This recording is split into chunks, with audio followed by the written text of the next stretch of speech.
welcome all of you, and my this particular lecture is on PERT and CPM, and that is a presses for various exams, especially junior engineer और SDO के exams. ये gate के लिए नहीं है, gate में numericals अलग से आता है। ये जूनियर इंजीनियर और एसडीओ के जो एग्जाम्स हैं उनके हिसाब से बनाया गया प्रेसिस है। आई थिंक 2 घंटे के अंदर within 2 hours I would like to complete it, और इसमें थ्योरी और छोटे मोटे न्यूमेरिकल जो हैं वो आपके निकल जाने चाहिए। ये होता क्या है पर्ट एंड सीपीएम, ये मैं लिख रहा हूँ यहाँ पे, नोट्स आपको मिल जाएगा, आपको लिखने की रिक्वायरमेंट नहीं है। ये हमारी वेबसाइट से आप डाउनलोड करो एंड उसी से आप इसको बना सकते हैं। अब पर्ट एंड सीपीएम जो हैं वो प्रोजेक्ट मैनेजमेंट की टेक्निक्स या टूल्स हैं।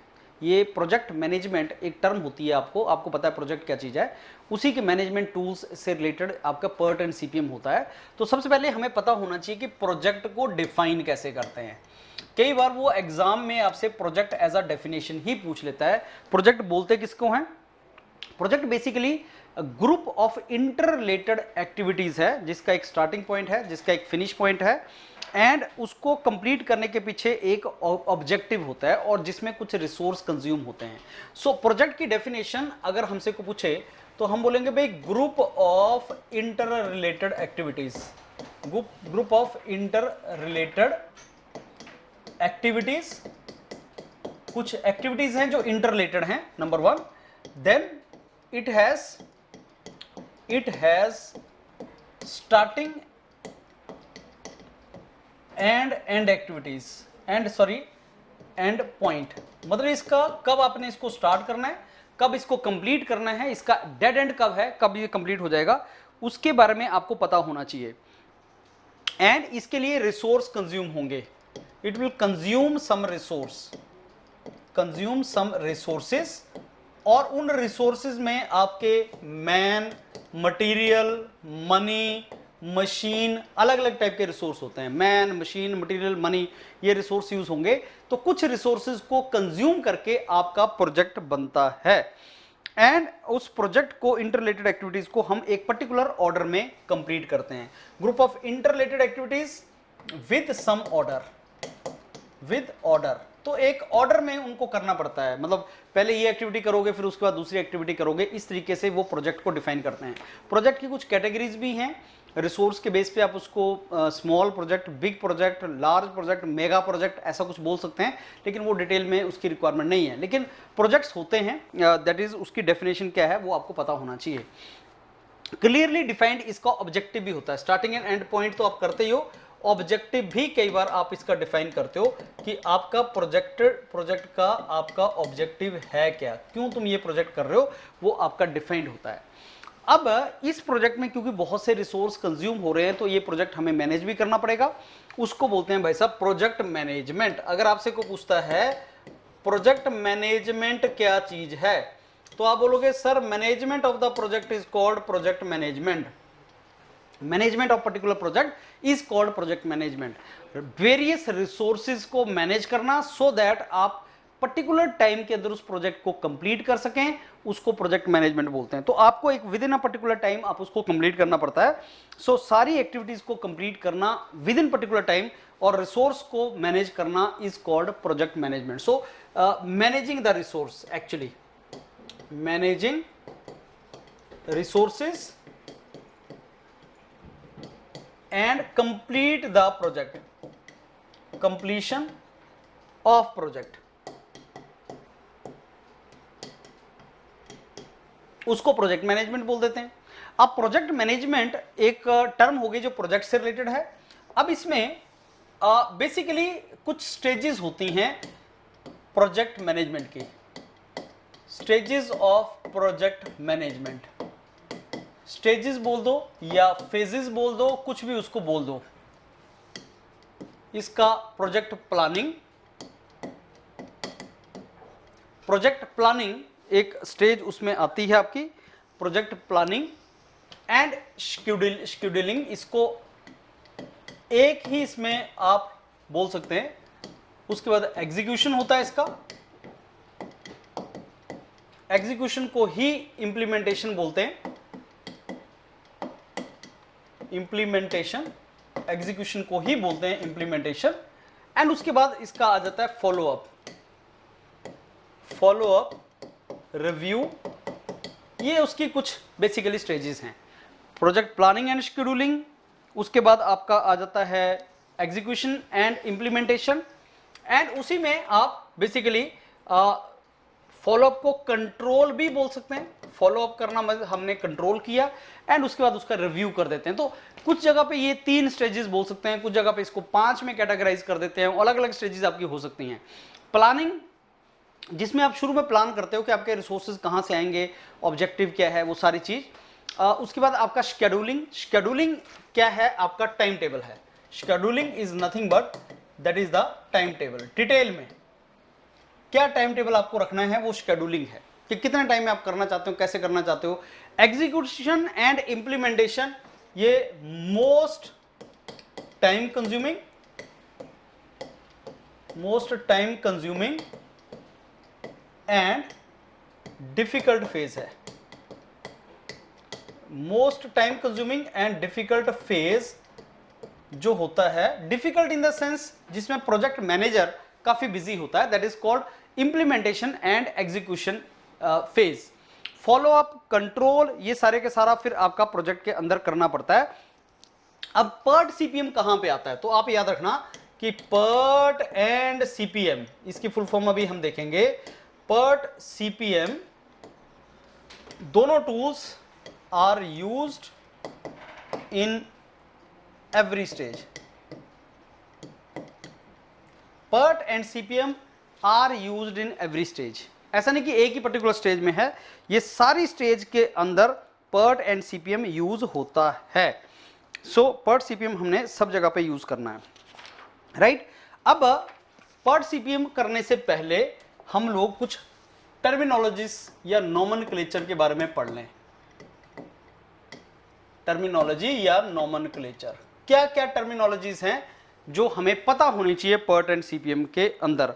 सबसे पहले हमें पता होना चाहिए एक्टिविटी क्या होती है। एक्टिविटी किसको बोलते हैं? मैंने आपको बताया कि प्रोजेक्ट के अंदर जो ग्रुप ऑफ एक्टिविटीज होती हैं, तो स्मॉलेस्ट यूनिट जो है, स्मॉलेस्ट यूनिट इन प्रोजेक्ट उसको एक्टिविटी बोलते हैं। जो सबसे छोटा यूनिट आपका प्रोजेक्ट में आएगा उसको हम एक्टिविटी बोलेंगे। Smallest unit is called the activity. और बेसिकली एक्टिविटी जो है वो रिसोर्स कंज्यूम करती है। ये जो है consumes the resource and they are interrelated है, एंड satisfies precedence relationship। ये हमारे कुछ प्रेसिडेंस रिलेशनशिप को सेटिस्फाई करती है। तो एक्टिविटी किसी भी प्रोजेक्ट का सबसे छोटा यूनिट है, और ये आपका बेसिकली रिलेटेड होता है बाकी एक्टिविटीज के साथ, रिसोर्स कंज्यूम करता है, और प्रेसिडेंस रिलेशनशिप मतलब इसके बाद कौन सा होगा उसको सेटिस्फाई करता है। मैं एक आपको यहां पे प्रोजेक्ट का एक डायग्राम छोटा सा दूंगा जो बाद में हम लोग बनाएंगे, लेकिन अभी मैं उस डायग्राम को आपको दे रहा हूं so that you understand what is the meaning of this. ध्यान से देखना, मैंने एक नेटवर्क डायग्राम आपको दिया, 1 2 3 4। इस एक्टिविटी को मैंने ए बोल दिया, इसको बी बोल दिया, इसको सी बोल दिया, इसको डी बोल दिया। ध्यान से देखो, ये जो 1 है इसको हम नोड बोलते हैं। ये सारे के सारे नोड हैं, 1 नोड 2 नोड 3 नोड 4 नोड। ये बेसिकली स्टार्टिंग पॉइंट है प्रोजेक्ट का। ये स्टार्टिंग पॉइंट बन गया प्रोजेक्ट का, ये एंड पॉइंट बन गया प्रोजेक्ट का। स्टार्टिंग पॉइंट और एंड पॉइंट बन गया प्रोजेक्ट का, राइट। अब A activity and B activity, A and B जो हैं वो स्टार्टिंग की एक्टिविटीज हैं, स्टार्टिंग एक्टिविटीज, राइट। अगर मैं एक्टिविटीज को यहां पे डिवाइड करूं तो आपको दिख रहा है कि ए और बी जो है वो स्टार्टिंग एक्टिविटीज हैं, दोनों साइमल्टेनियसली स्टार्ट हो रही हैं। जो सी है, सी फॉलोज ए। तो ए जो है वो प्रेडिसेसर है, सी जो है वो सक्सेसर है। ए पहले वाली है, इसको बोलते हैं प्रेडिसेसर। प्रेडिसेसर मतलब जो पहले वाली है, सी जो है वो है सक्सेसर। सी जो है वो सक्सेसर है। और हमने बोला है रिसोर्स कंज्यूम करेगी। लेट अस से ए को कंप्लीट होने में 1 दिन लगेगा, सी को कंप्लीट होने में 2 दिन लगेगा, बी को कंप्लीट होने में लेट अस से 4 दिन लगेगा, डी को कंप्लीट होने में 3 दिन लगेगा। दैट मींस इनके ऊपर टाइम भी लगता है और ये पैसा भी खर्चा होता है। लेट अस से ए को करने में हमें 500 रुपए लगेगा, बी को करने में 1000 रुपीज लगेगा, सी को करने में 200 रुपए लगेगा। तो ये टाइम भी कंज्यूम करती हैं और पैसा भी कंज्यूम करती हैं। दैट मींस रिसोर्स कंज्यूम करती हैं। तो हमने 2 तरह की एक्टिविटीज देखी, एक जो पहले होती है और दूसरी उसके बाद होती है। ए प्रेडिसेसर हो गया, सी सक्सेसर हो गया, राइट, पहले वाली बाद वाली, और इसको बोलते हैं प्रेसिडेंस टेबल। अब अगर हम देखें कि सबसे एंड में एक्टिविटी कौन से होने वाली है, दैट इज डी। डी से पहले ए बी सी सारी हो जानी चाहिए, डी से पहले सारी हो जानी चाहिए। अब मेरे को बताओ बी और ए का क्या रिलेशन है, बी और सी का क्या रिलेशन है। तो मैं ये बोलूंगा B is parallel, B is parallel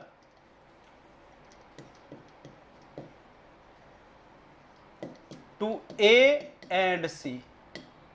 अगर आप ए एक्टिविटी देखो, अगर आप सी एक्टिविटी देखोगे तो बी जो है वो ए और सी की पैरेलल एक्टिविटी है, जो बी है वो पैरेलल एक्टिविटी है। इस तरीके से हम लोग एक्टिविटीज को डिवाइड करते हैं, एक्टिविटीज को डिफाइन करते हैं, और ये एक्टिविटीज बेसिकली हमारी उस तरीके से हम लोग बनाते हैं। अब पर्ट एंड सीपीएम के बारे में थोड़ा सा बताते हैं। आपका पर्ट एंड सीपीएम क्या है इसके बारे में थोड़ा सा मैं बताऊंगा आपको। पर्ट एंड सीपीएम है क्या, पर्ट एंड सीपीएम। पहले तो एग्जाम में ये दोनों ही नेटवर्क टेक्निक्स हैं, network techniques of project management, of project management मतलब प्रोजेक्ट को मैनेज करने के लिए हमारे पास नेटवर्क टेक्निक्स होनी चाहिए। पर्ट एंड सीपीएम वही हमारे पास नेटवर्क टेक्निक्स हैं। क्या फुल फॉर्म है पर्ट का, प्रोजेक्ट या प्रोग्राम इवैल्यूएशन रिव्यू टेक्निक, इसका फुल फॉर्म है प्रोग्राम, या प्रोजेक्ट भी बोल देते हैं कई बार, प्रोग्राम इवैल्यूएशन रिव्यू टेक्निक, इसको बोल देते हैं प्रोजेक्ट इवैल्यूएशन रिव्यू टेक्निक। कई बार प्रोजेक्ट इवैल्यूएशन रिव्यू टेक्निक भी इसको बोल देते हैं।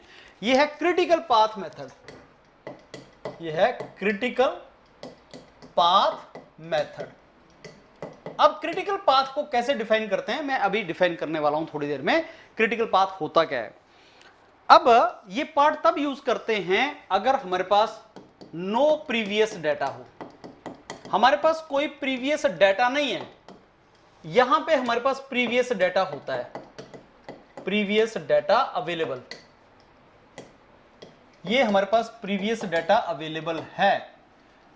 क्योंकि प्रीवियस डाटा अवेलेबल नहीं है इसलिए ये हमारा प्रोबेबिलिस्टिक एनालिसिस होता है, प्रोबेबिलिस्टिक एनालिसिस होता है,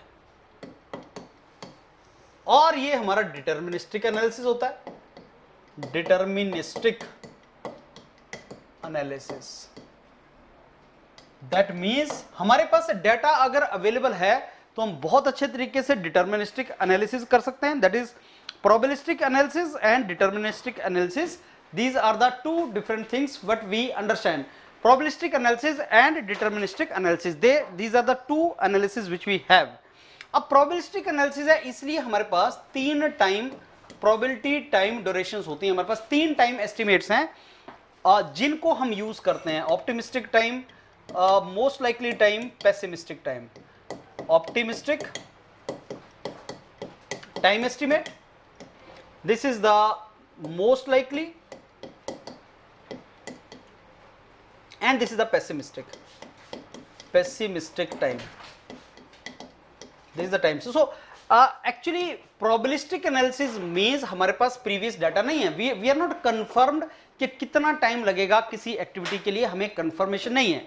तो हम क्या करते हैं, हम उसका एस्टिमेट लगाते हैं, हम जस्ट एस्टिमेशन मारते हैं कि इतना टाइम लग सकता है, और उस एस्टिमेशन में हम optimistic time, most likely time and pessimistic time, ये 3 तरह का एस्टिमेशन लगाते हैं। अगर आप मेरे से पूछोगे कि ये एक्टिविटी में कितना टाइम लगेगा, एंड सपोज आई से कि पहले ये एक्टिविटी कभी हुई नहीं है, तो मैं उसमें गैस मारूंगा। मैं मतलब एक एक्सपर्ट, ऐसा नहीं कि ब्लाइंड गैस नहीं मारते हैं, उसमें एक एक्सपर्ट से पूछा जाता है, वो एक्सपर्ट बोलेगा कि पेसिमिस्टिक मेरे को लगता है इसमें 10 दिन लग जाएंगे, optimistic if everything goes okay 3 दिन लगेंगे, मोस्ट लाइकली मेरे ख्याल से 5 या 6 दिन में वो काम हो जाएगा। तो ऐसे 3 टाइम एस्टिमेट हम लेते हैं, और उन तीनों टाइम एस्टिमेट के बेस पे फिर हम उसका एक जो है हम टाइम एस्टिमेट उसको कैलकुलेट करते हैं, मीन टाइम कैलकुलेट करते हैं, एक्टिविटी टाइम कैलकुलेट करते हैं, and accordingly we go forward for the analysis. लेकिन यहाँ पे हमारे पास जो एक्टिविटी टाइम है, जिसको नॉर्मली हम TIJ बोलते हैं, जिसको एक्टिविटी टाइम बोलते हैं, वो हमारे पास पता होता है। एक्टिविटी टाइम इज नोन, यहां पे हमारे पास एक्टिविटी टाइम पता होता है। इन केसेस में हमारे पास टाइम पता नहीं होता, इनफैक्ट हम TIJ को निकालते हैं इन तीनों को यूज करके। There is a formula which we are going to discuss, और उस फॉर्मूला के बेस पे हम इस टाइम को निकालते हैं। That is how we do, how we go for it. Now let me tell you, ये आपका पर्ट आप तब यूज करते हैं अगर कोई आपका वंस थ्रू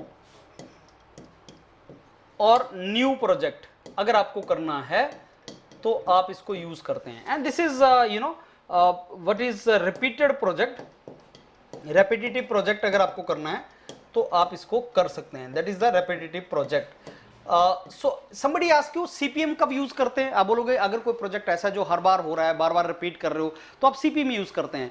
PERT क्यों यूज करते हैं, कब यूज करते हैं? PERT जब आप कोई पहली बार प्रोजेक्ट कर रहे हो, रिसर्च एंड डेवलपमेंट का प्रोजेक्ट है, R&D का प्रोजेक्ट है, उसको हम रेपिटेटिव प्रोजेक्ट है उसको करते हैं। Let me give you example of satellite which India launches, ISRO launches. There is a satellite which we very frequently we keep on launching, like you talk about INSAT satellites, जो INSAT satellite India launch करता है, they are very repeatedly launched, हर बार हम launch करते हैं, तो that is a repetitive activity and we keep on doing that. But then there are some satellites which we launch only first time, that is something which is new and we have not launched them earlier, and that is something new. So something which is new is to be done, that is something which is not done very frequently, and hence that becomes the once through project only, और once through project को हम accordingly launch करते हैं। तो repetitive projects अगर है तो CPM use करेंगे, उसमें हमारे पास टाइम एक्टिविटी का नोन होता है, उसमें डिटर्मिनिस्टिक एनालिसिस करते हैं, प्रीवियस डाटा हमारे पास पता होता है, अकॉर्डिंगली वी डू इट। क्या PERT में हम क्रिटिकल पाथ निकालते हैं? Answer is yes, even PERT के अंदर हम क्रिटिकल पाथ को निकालते हैं, that is something which is required, हम उसमें उस चीज को यूज करते हैं। तो इसके एग्जांपल PERT एंड CPM के और भी एग्जांपल बहुत से दिए जा सकते हैं। जैसे सपोज मैं एक हाईवे बना रहा हूँ, नेशनल हाईवे अथॉरिटी जब नेशनल हाईवे बनाता है तो वो बहुत ही रिपीटेटिव काम है, हर बार हम करते हैं, तो उसको CPM यूज करेंगे।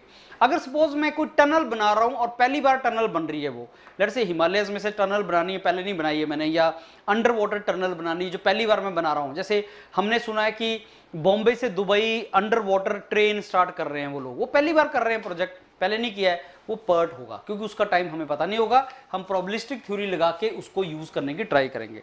ये हमारे पास दोनों टाइप के बेसिकली हमारे पास प्रोजेक्ट्स होते हैं, right. This is how we do it. अब कुछ एक्टिविटीज PERT एंड CPM के साथ हम कुछ एक्टिविटीज हैं जो और भी डिस्कस करते हैं। सो नेटवर्क डायग्राम कैसा दिखता है, नेटवर्क डायग्राम हमारा किस तरीके का होता है? मैंने आपको टिपिकली बताया, नेटवर्क डायग्राम में हमारे पास कुछ एक्टिविटीज होती हैं, मैं वही डायग्राम फिर से डायग्राम लूंगा, और ये एक टिपिकल नेटवर्क डायग्राम है। 1 2 3 4, activity A, activity B, activity C, activity D। जो मैंने बोला 1 day, let's say 4 days, let's say 2 days, let's say 3 days, इतना लगेगा। लेट्स से ₹500 लगेगा इस पे, ₹1000 लगेगा इस पे, ₹200 लगेगा इस पे, ₹700 लगेगा इस पे। तो every activity has a time, every activity has a money associated with it. अब इसको बोलते हैं नोड्स, इनको नोड्स बोलते हैं।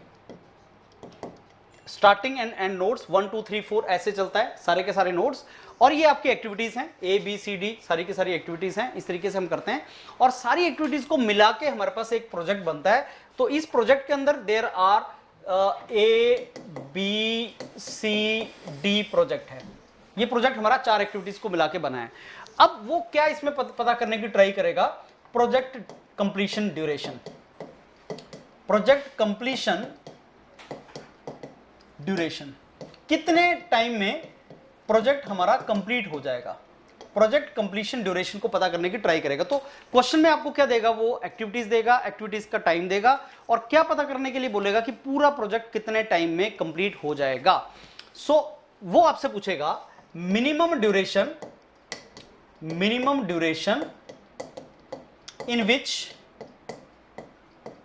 in which project can be completed, project can be completed, कितना कम से कम टाइम में आप इसको कंप्लीट कर सकते हैं। And let us say if I tell you project हमारा सारे का सारा 10 दिन में कंप्लीट हो जाएगा, तो वो 10 से कम में कंप्लीट नहीं हो सकता। लेट अस से मैं बोलता हूं कि 10 दिन में कंप्लीट हो जाएगा प्रोजेक्ट, मैंने बोला ये 1 दिन लगेगा, 2 दिन लगेगा, 3 दिन लगेगा, 1 + 2 3 + 3 6 4 + 3 7। अगर आप देखोगे if I start moving from this path, अगर मैं यहां से चलता हूं, ए को कंप्लीट करता हूं, सी को कंप्लीट करता हूं, फिर डी को कंप्लीट करता हूं, तो मेरे को लगेंगे 6 दिन। लेकिन अगर मैं बी को कंप्लीट करता हूं, फिर डी को कंप्लीट करता हूं, तो ए + सी + डी मेरे को लगेगा 1 2 3 6 डेज। अगर मैं बी को कंप्लीट करता हूं और डी को कंप्लीट करता हूं तो मेरे को लगेगा 7 दिन। तुम देखो ये ध्यान से कि जब मैं 7 दिन में बी और डी को तो कंप्लीट कर ही रहा हूं, 7 दिन में मैं ए + सी को भी पैरेलली कंप्लीट कर सकता हूं, because A and C are parallel to B. तो ए एंड सी पैरेलल है बी के, तो जब मैं बी को कंप्लीट करूंगा तो ए एंड सी भी कंप्लीट हो जाएगा, राइट। अब बी और डी को अगर मैं कंप्लीट करता हूं, 7 दिन में कंप्लीट करता हूं, तो पूरा प्रोजेक्ट मेरे को 7 दिन में मैं कंप्लीट कर सकता हूं। लेकिन अगर मैं 6 डेज यहां पे रखूं कि मैं प्रोजेक्ट को 6 डेज में कंप्लीट कर सकता हूं, तो आप ये देखो कि ए सी डी हो जाएगा, लेकिन बी और डी कंप्लीट नहीं होगा, बी और डी कंप्लीट नहीं होगा। इसलिए जो प्रोजेक्ट कंप्लीशन ड्यूरेशन है, that is the minimum duration कितनी है, 7 ड्यूरेशन, 7 डेज में कंप्लीट करना पड़ेगा। मैं 6 नहीं लिख सकता था यहां, अगर मैं 6 लिखूंगा तो आपका बी कंप्लीट नहीं हो पाएगा, लेकिन अगर मैं 7 लिखूंगा तो ए सी डी सब कंप्लीट हो जाएगा। तो इसको क्रिटिकल पाथ बोलते हैं। तो क्रिटिकल पाथ क्या हो गया हमारे पास, दिस बिकम्स क्रिटिकल पाथ। अब देखो ध्यान से क्रिटिकल पाथ को कैसे डिफाइन करते हैं। क्रिटिकल पाथ होता है मिनिमम ड्यूरेशन जिसमें मैं प्रोजेक्ट को कंप्लीट कर सकता हूं, number 1। Number 2, it is the longest path. ये लॉन्गेस्ट पाथ होता है, longest path on network diagram. तो ये लॉन्गेस्ट पाथ होता है नेटवर्क डायग्राम के ऊपर, सबसे लंबा पाथ होता है नेटवर्क डायग्राम के ऊपर। और अगर वो लॉन्गेस्ट पाथ तुम लोगे तो उसमें तुम पूरे के पूरे प्रोजेक्ट को मिनिमम ड्यूरेशन में कंप्लीट कर सकते हो। तो क्रिटिकल पाथ समझ आ गया। क्रिटिकल पाथ सर वो पाथ है जो लॉन्गेस्ट पाथ होता है नेटवर्क डायग्राम में। किसी भी स्टार्टिंग और एंड पॉइंट के बीच में बहुत से पाथ हो सकते हैं, इसमें 2 पाथ हैं, ए सी डी और बी डी। तो जो लॉन्गेस्ट पाथ है वो क्रिटिकल पाथ है, और ये सबसे शॉर्टेस्ट ड्यूरेशन है जिसमें मैं प्रोजेक्ट को कंप्लीट कर सकता हूं। अगर मैं आपसे पूछूं क्या मैं प्रोजेक्ट को 7 दिन से कम में कंप्लीट कर सकता हूं, नहीं, या तो बी छूट जाएगा या डी छूट जाएगा। क्या मैं 7 से ज्यादा में कंप्लीट कर सकता हूं, हाँ, 7 से ज्यादा 8 9 10 जितना मर्जी टाइम ले लो उसमें आप कंप्लीट कर सकते हैं। तो लॉन्गेस्ट पाथ है एंड शॉर्टेस्ट ड्यूरेशन है, ये 2 वर्ड याद रख लेना, लॉन्गेस्ट पाथ, शॉर्टेस्ट ड्यूरेशन या मिनिमम ड्यूरेशन जिसमें मैं प्रोजेक्ट को कंप्लीट कर सकता हूं, that is how it is to be done. और इसमें आप इसको करोगे तो देन आपका प्रोजेक्ट कंप्लीट हो जाएगा। This is all about critical path. Critical path का मीनिंग क्या है, कई बार एग्जाम में डायरेक्टली पूछता है क्रिटिकल पाथ किसको बोलते हैं, तो यहां से तुम्हें पता होना चाहिए। एक एक्टिविटी है डमी एक्टिविटी, इसके बारे में तुम्हें पता होना चाहिए डमी एक्टिविटी किसको बोलते हैं, क्या मीनिंग होता है डमी एक्टिविटी का। देखो डमी का मतलब है कि not real, something which is hypothetical, जो चीज एक्चुअल में नहीं है उसको डमी बोलते हैं। तो डमी एक्टिविटी को हम डॉटेड एक्टिविटी के साथ रिप्रेजेंट करते हैं। मैं फिर से आपको एक नेटवर्क डायग्राम दूंगा। ये इवेंट है, स्टार्टिंग इवेंट, ये बाकी दूसरे इवेंट हैं, लेट अस से इनको मैंने नाम दे दिया 1 2 3 4। मैं सेम नेटवर्क डायग्राम आपको दे रहा हूँ। ये हमारे पास एक्टिविटीज़ हैं, ए बी एंड देन हमने सी बना दिया, देन डी बना दिया, अब लेट अस से 2 और 4 के बीच में ऐसा कोई एक्टिविटी एग्जिस्ट नहीं करती है, लेकिन मैंने एक डमी एक्टिविटी बना दी, डॉटेड एक्टिविटी। अब डमी एक्टिविटी का मतलब क्या होता है, और मैं यहां पे एक और आपका इवेंट बना देता हूं 5, लेट अस से this is the E activity. अब डमी का मतलब क्या होता है, जो चीज रियल में नहीं है उसको डमी बोलते हैं। डमी एक्टिविटी ना तो रिसोर्स यूज करती है, does not consume resource, does not consume any resource, मतलब कोई रिसोर्स कंज्यूम नहीं करती है, ना तो टाइम, ना इसके ऊपर कॉस्ट लगती है, ना इसमें टाइम कंज्यूम होता है। फिर डमी एक्टिविटी की रिक्वायरमेंट क्या है, डमी इज नॉट रियल, वो घोस्ट होता है डमी, बेसिकली जो रियल में एग्जिस्ट नहीं करती। अब इसका पर्पस क्या है, फिर डमी एक्टिविटी हम क्यों बनाते हैं? पहला उसका रीजन, डमी एक्टिविटी प्रेसिडेंस को कंप्लीट करता है, precedence order to be completed.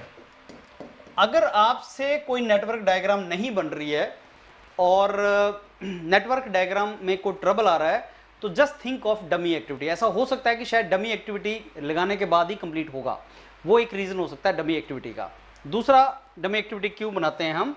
To avoid duplicate activities, to avoid duplicate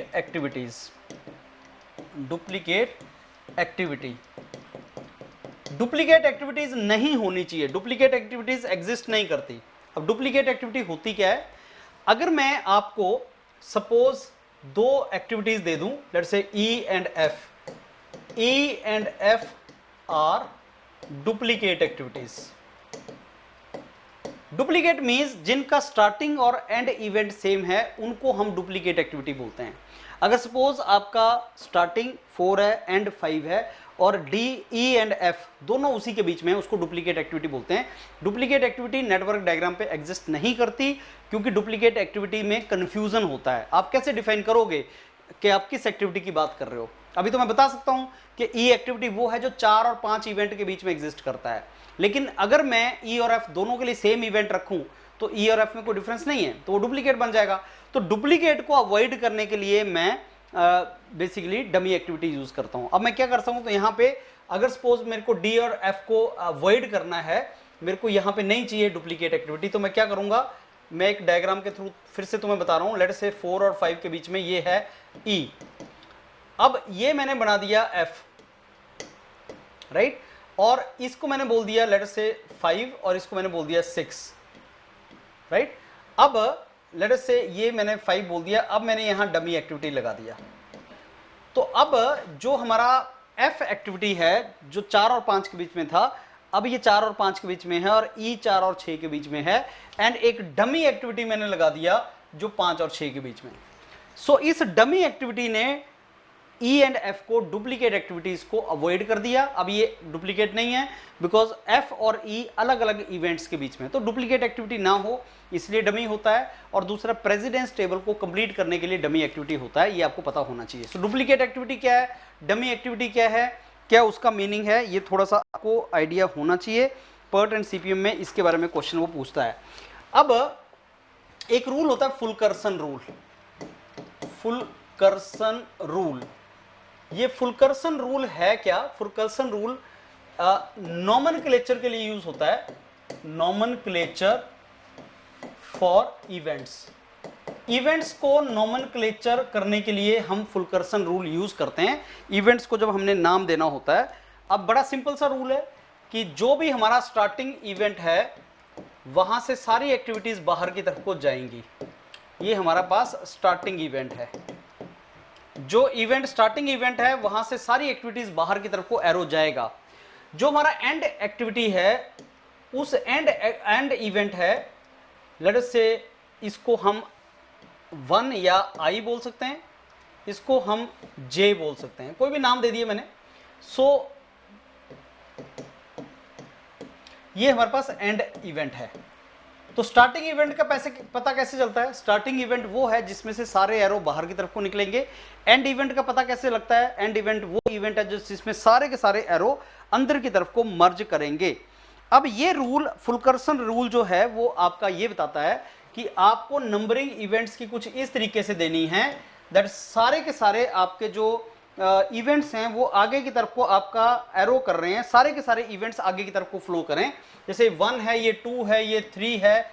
अगर आपको इस तरीके से बनाना है, इस तरीके से बनाना है, तो अब आप इसको 3 नंबर नहीं दे सकते। ये ध्यान से देखो, आप इसको 3 नंबर नहीं दे सकते, बिकॉज 1 से 2 में जाना चाहिए, 2 से 3 में जाना चाहिए। तो आप नंबरिंग कैसे करोगे? आपको नंबरिंग करनी है तो इसको आपको 2 बनाना चाहिए, फिर इसको आपको 3 बनाना चाहिए, फिर इसको आपको 4 बनाना चाहिए। सो नंबरिंग इवेंट की कुछ इस तरीके से हमें देनी चाहिए कि हमारा सारे का सारा नेटवर्क आगे की तरफ को फ्लो करता हुआ नजर आए। So we should give the numbering to these particular events such that entire network diagram looks like flowing forward। तो नेटवर्क डायग्राम हमारी network diagram flows forward.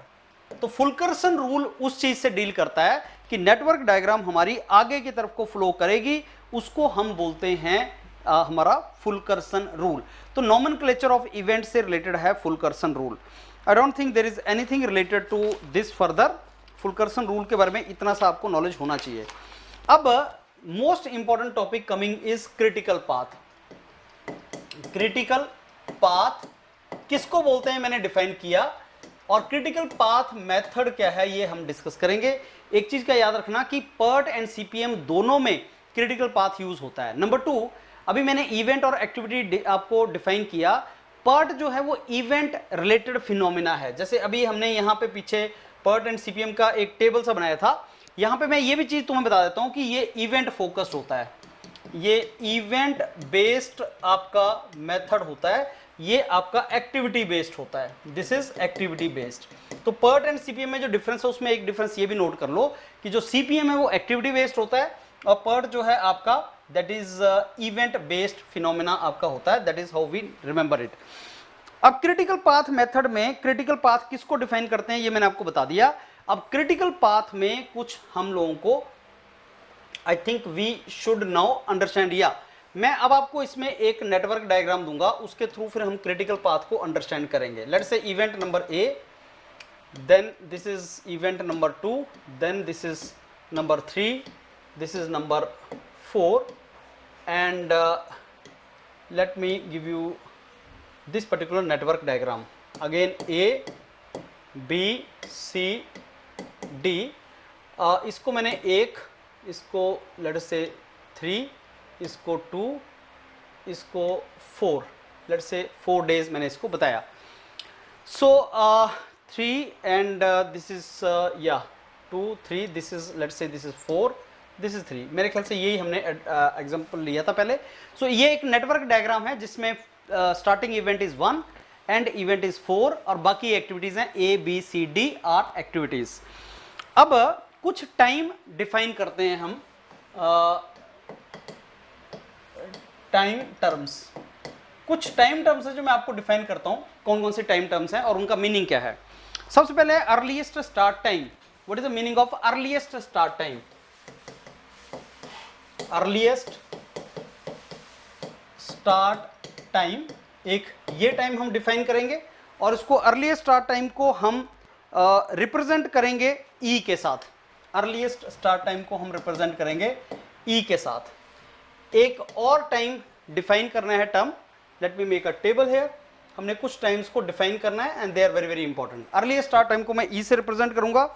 Latest finish time, latest finish time, finish time इसको हम L के साथ represent करेंगे। Latest finish time is L and this is something which is very very important. Earliest start time, latest finish time, earliest finish time, then comes earliest finish time, finish time, और इसको मैं term से represent करूंगा T earliest finish, and fourth latest start time, latest start time इसको मैं L earliest finish time, latest start time को हम last वाला जो है हमारा दैट इज TLS से रिप्रेजेंट करेंगे। Okay, these are the 4 time terms, earliest start time, latest finish time, earliest finish time, latest start time. ये 4 टर्म्स हैं जिसके बेस पे हम फ्लोट एंड स्लैक डिफाइन करेंगे।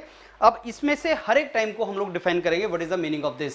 सो ये 4 टाइम बहुत ही इंपॉर्टेंट है और ये नेटवर्क डायग्राम पे चारों बेसिकली 2 बहुत इंपॉर्टेंट है, ई और एल बहुत इंपॉर्टेंट है। मैं चारों को बताता हूँ इसका मीनिंग क्या है, ध्यान से देखना बिकॉज फ्लोट एंड स्लैक उसी से रिलेटेड है।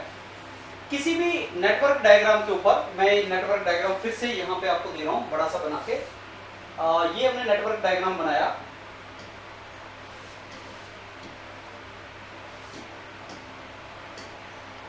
Activity A, activity B, activity C, activity D, 1 2 3 4, इसमें लग रहा है 1 दिन एंड आई थिंक इसमें 2 4 3, दिस इज 2 4 3।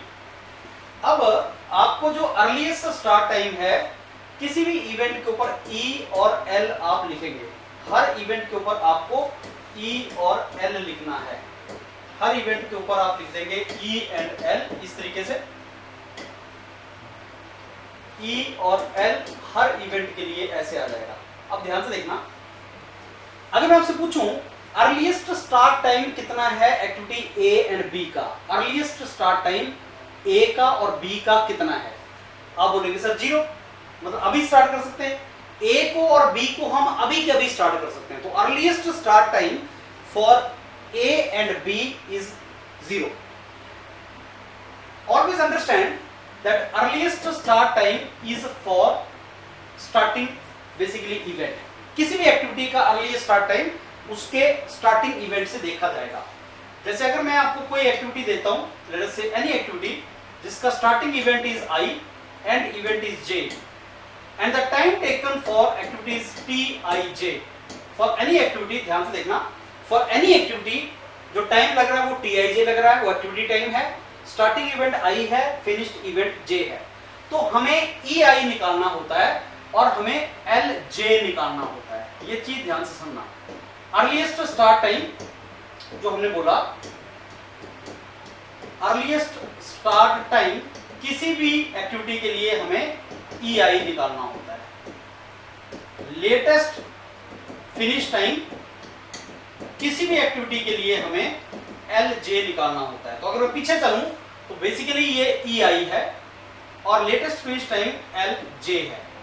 तो ई आई होता है, एल जे होता है। दोबारा चलो, कोई भी एक्टिविटी जो आई और जे के बीच में है, आई स्टार्टिंग इवेंट है, जे फिनिश इवेंट है, किसी भी एक्टिविटी के लिए अर्ली स्टार्ट टाइम कहां से निकालना है, जो यहाँ पे ई लिखा हुआ है, और फिर लेटेस्ट फिनिश टाइम किसी एक्टिविटी का कहां निकालना है, जो जे इवेंट पे टाइम खत्म होगा। अब हम ई निकालते कैसे हैं? सबसे पहले इवेंट के लिए ई कितना होता है? 0।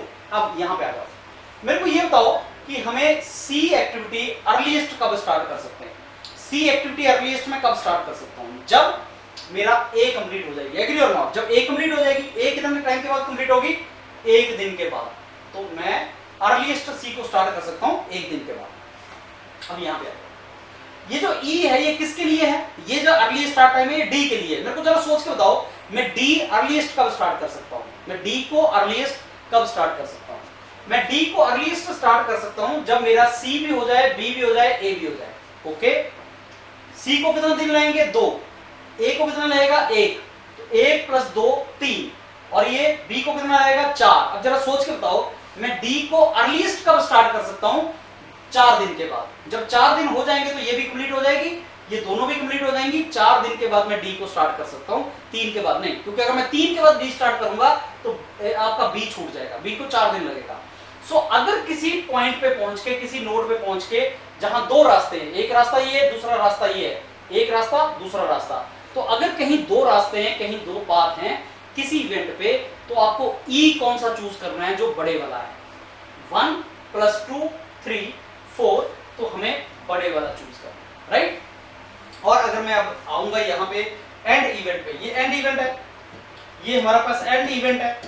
एंड इवेंट पे ई का मतलब क्या है? ई तो होता है अगली एक्टिविटी के लिए। अब जरा सोच के देखो, अगर एंड इवेंट के बाद भी कोई एक्टिविटी मेरे को करनी है, अगर एंड इवेंट के बाद भी अगर कुछ करना है, तो मेरे को कितने दिनों के बाद अर्ली स्टार्ट कर सकता हूँ? सब 4 दिन तो ये 3 ये, तो मैं 7 दिन के बाद अगली कोई काम स्टार्ट कर सकता हूँ। अगर मेरे को आगे कोई काम स्टार्ट करना है 7 दिन के बाद कर सकता हूँ। अब याद रखना, किसी भी एक्टिविटी के लिए जो जे है, एल है, लेटेस्ट फिनिश जो है वो हमारा बेसिकली एंड इवेंट पे देखा जाता है। तो डी के लिए लेटेस्ट फिनिश टाइम क्या होगा? डी के लिए लेटेस्ट फिनिश टाइम वही होगा जो ई की वैल्यू है। तो एंड इवेंट पे तुम यहाँ पे वही लिख देते हो जो ई होता है, बिकॉज अब हमारा इवेंट खत्म हो गया। जब खत्म हो गया हमारा एक्टिविटीज, ये एंड इवेंट है, तो यहाँ पे एल भी वही होगा जो ई है, बिकॉज यहाँ पे लेटेस्ट फिनिश अगर हमसे पूछे कि लेटेस्ट में डी एक्टिविटी को कब फिनिश कर सकता हूँ, सर मैं 7 दिन के बाद इसको फिनिश कर सकता हूँ। लेटेस्ट ज्यादा से ज्यादा जो टाइम लगेगा वो 7 दिन लगेगा, 7 दिन में मेरे ये डी कंप्लीट हो जाएगा। और यही मेरे लिए बेसिकली क्रिटिकल टाइम होता है। प्रोजेक्ट कंप्लीशन टाइम कहां से पता लगता है? प्रोजेक्ट कंप्लीशन टाइम आपको यहां से पता लगता है जब आप बोलते हो कि मैं अब लास्ट एक्टिविटी को लेटेस्ट 7 दिन में खत्म कर सकता हूं, तो मेरे पास लेटेस्ट फिनिश टाइम होता है। अब वापिस आना स्टार्ट हो जाओ। ई निकालने के लिए तुम्हें आगे चलना पड़ता है, एल निकालने के लिए तुम्हें पीछे आना पड़ता है। ई शुरू में 0 ले लेते हो, फिर आगे चलते जाते हो, और किसी जगह अगर ई की 2 वैल्यूज आ जाए तो बड़े वाली वैल्यू लेनी है। अगर किसी जगह पे किसी इवेंट पे ई की 2 वैल्यूज आ जाए तो बड़े वाली लेनी है। अब वापस चलते जाओ, एंड में जो ई है उसको एल बोल देंगे और फिर पीछे चलते जाओ। एल यहाँ पे 7 है, अब यहाँ पे एल कितना होगा कि मैं सी और बी को लेटेस्ट कब तक फिनिश कर सकता हूँ। मैं सी और बी को लेटेस्ट कब तक फिनिश कर सकता हूँ? डी को लेटेस्ट कब फिनिश किया? 7 दिन में। और डी को कितना टाइम लगा? 3। तो मैं इनको दोनों को कब फिनिश कर सकता हूँ? लेटेस्ट 4। 7 - 3 4। अब पीछे चलो, मैं यहाँ पे अगर मैं बोलूं मैं सी को लेटेस्ट कब फिनिश कर सकता हूँ, सी को लेटेस्ट कब फिनिश कर सकता हूँ, तो एल जो हमारे पास 4 है, मैं 4 तक फिनिश कर सकता हूँ इसको। बी को लेटेस्ट कब फिनिश कर सकता हूँ? 4 में कर सकता हूँ। ए को लेटेस्ट कब फिनिश कर सकता हूँ? ए को लेटेस्ट कब फिनिश कर सकता हूँ? 4 - 2, यहाँ पे मेरे पास आ जाएगा 2। 4 - 2 2। राइट? अगर ए को, क्योंकि मेरे को क्या करना है 4 - 2। अब मैं अगर मैं यहाँ पे पहुंचूंगा, इस पॉइंट पे एल कैसे निकालना है? इस पॉइंट पे एल निकालने के 2 रास्ते हैं। एक, या तो मैं यहां से आऊं, दूसरा मैं यहां से आऊं। अगर मैं यहां से आऊंगा तो 2 - 1 1 आएगा। अगर मैं यहां से आऊंगा 4 - 4 तो मेरे पास आ जाएगा 0। और आपको स्मॉलर नंबर वाला लेना है। ध्यान से देखो दोबारा, 1 तक पहुंचने के कितने रास्ते हैं? वापसी में, आगे जाने में नहीं। 1 तक आने के कितने रास्ते हैं? 2 रास्ते हैं। तो मैं यहां से वापस आ सकता हूं, यहां से वापस आ सकता हूं। दोनों रास्तों से मेरे पास एल की 2 वैल्यूज आएंगी, आपको छोटे वाली वैल्यू लेनी है। जैसे हमारे पास ई की 2 वैल्यूज आई थी, जब मैं आगे की तरफ जा रहा हूं तो 3 तक पहुंचने के कितने रास्ते हैं? एक ये, एक ये। कौन से वाला ई लेना है? बड़े वाला। वापिस आते टाइम मैं 1 तक पहुंचने के कितने रास्ते हैं? एक ये है, एक ये है। कौन सा वाला एल लेना है? छोटे वाला एल लेना है। तो 4 minus then 4 0, then this is 4 minus 2 is 2, 2 minus 1, this 2 minus 1 is 1, I am to take the smaller one। अब एक चीज ध्यान से देखना, जिस रास्ते से तुम यहां तक पहुंचे वो तुम्हारा क्रिटिकल पाथ होता है। जिस रास्ते से तुम यहां तक पहुंचे, कौन सा रास्ता फॉलो किया था? सर मैं पहले यहां गया, फिर मैं यहां गया। तो आपका क्रिटिकल पाथ क्या है? क्रिटिकल पाथ है मेरा लॉन्गेस्ट पाथ, जिसको बोलते हैं लॉन्गेस्ट पाथ जो है नेटवर्क डायग्राम के ऊपर, और वो है मेरा B प्लस D। और टाइम कितना है? प्रोजेक्ट कितना टाइम में कंप्लीट होगा? प्रोजेक्ट कंप्लीशन हमारा कितने टाइम में होगा? प्रोजेक्ट कंप्लीशन ड्यूरेशन कितनी है हमारे पास? That is equal to 4 + 3 7 days. और ये समझ लो this is the minimum time जिसमें मैं प्रोजेक्ट को कंप्लीट कर सकता हूं। तो आई एम श्योर आपको ये 2 टाइम एस्टिमेट पता लग गए होंगे। अर्लीस्ट स्टार्ट टाइम किसी भी एक्टिविटी का स्टार्टिंग इवेंट पे देखना है। स्टार्टिंग इवेंट आपका 0 से स्टार्ट होगा, फिर आगे चलते जाओ और ई की वैल्यू निकालते जाओ। आप ई की वैल्यू में TIJ जोड़ते चले जाओ। किसी भी इवेंट के लिए लेटेस्ट फिनिश टाइम उसके एंड इवेंट पे देखना है तो एंड से स्टार्ट करो और पीछे चलते जाओ। ऐसे आप ENILJ निकालेंगे।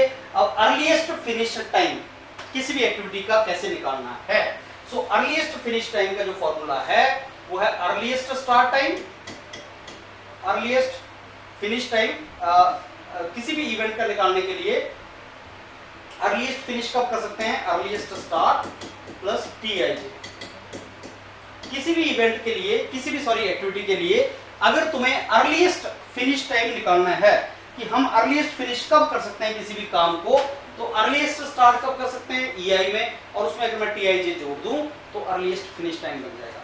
लेटेस्ट स्टार्ट टाइम क्या है? Latest start time is latest finish time minus TIJ। Latest अगर तुम्हारे पास फिनिश टाइम है उसमें से अगर तुम TIJ को माइनस कर दोगे तो लेटेस्ट स्टार्ट टाइम तुम्हारे पास मिल जाएगा। तो तो लेटेस्ट स्टार्ट टाइम और अर्लीस्ट फिनिश टाइम निकालने का तरीका ये है। आगे चलते हैं, अर्लीस्ट स्टार्ट टाइम कैसे निकालना है। अगर मैं आपको कोई एक्टिविटी दे दूं, लेट अस से मैं आपको एक्टिविटी दे देता हूं, ये डी एक्टिविटी। डी को अर्लीस्ट हमने स्टार्ट किया, डी एक्टिविटी को अर्लीस्ट स्टार्ट किया हमने 4 पे, लेटेस्ट फिनिश किया 7 पे। अगर हमें अर्लीस्ट फिनिश करना है इस डी एक्टिविटी को, अर्लीस्ट फिनिश करना है, तो earliest start plus 3 that is the earliest finish.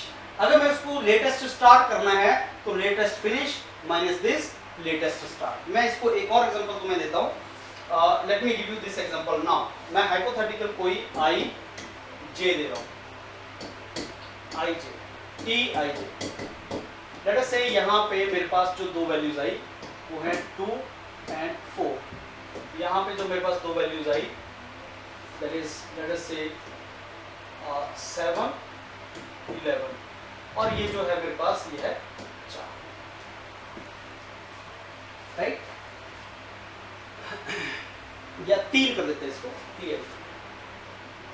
ये कोई एक्टिविटी है ए एक्टिविटी जिसका स्टार्टिंग इवेंट है आई, एंड इवेंट है जे, और इस एक्टिविटी को कंप्लीट होने में टाइम लगता है 3 दिन। अर्लीस्ट स्टार्ट टाइम क्या है इस एक्टिविटी का? फॉर एक्टिविटी ए बताओ अर्लीस्ट स्टार्ट टाइम क्या है?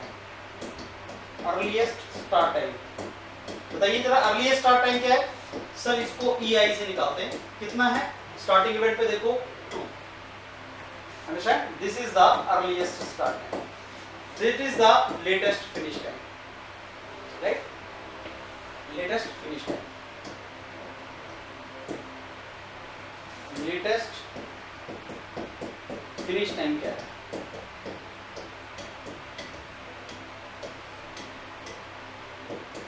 That is equal to 11। अब हमें दो टाइम एस्टिमेट और निकालने हैं। एक निकालना है हमें अर्लीस्ट फिनिश टाइम, एक निकालना है अर्लीस्ट फिनिश टाइम। ओके, हमें निकालना है T earliest finish, T earliest finish निकालना है, it is earliest finish time.